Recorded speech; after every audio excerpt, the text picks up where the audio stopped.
ભાવનગર લઠ્ઠાકાંડની શાહી હજી સુકાઈ નથી અને ભાવનગર લઠ્ઠાકાંડમાં માર્યા ગયેલા 13 લોકોના પરિવારના આંસુ હજી અટક્યા નથી। ત્યાં કચ્છમાં આવો જ એક મોટો લઠ્ઠાકાંડ થવાનો હતો, પરંતુ બોર્ડર રેન્જના આઈજીપી ચિરાગ કોરડિયાએ કચ્છના આદિપુરમાંથી બનાવટી દારૂનું એક ગોડાઉન પકડી પાડ્યું છે।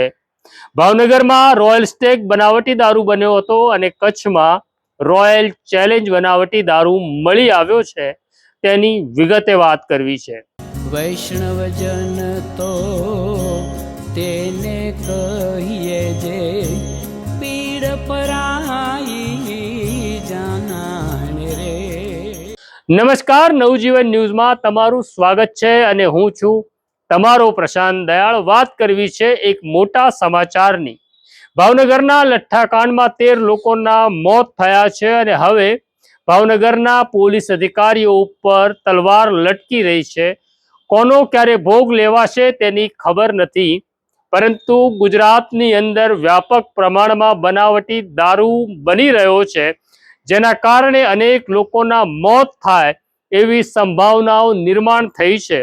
આ દરમિયાન બોર્ડર રેન્જના આઈજીપી ચિરાગ કોરડિયાને એક બાતમી મળે છે અને બાતમી ચોંકાવનારી હતી।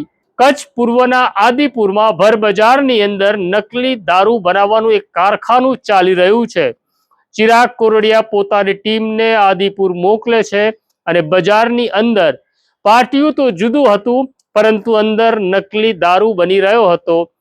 ચિરાગ કોરડિયાની ટીમ આ ગોડાઉન પર દરોડો પાડે છે અને તેમાંથી 1000 ખાલી બોટલો મળે છે, જેની ઉપર રોયલ ચેલેન્જ નામની બ્રાન્ડના સ્ટીકર વાગ્યા હતા અને બીજી 600 બોટલ ભરેલી મળે છે, જેની અંદર નકલી રોયલ ચેલેન્જ દારૂ ભરી દેવામાં આવ્યો હતો અને ત્યાંથી પાણી અને અન્ય કેમિકલ મળી આવ્યું હતું, જે નકલી દારૂ બનાવવામાં આવતો હતો।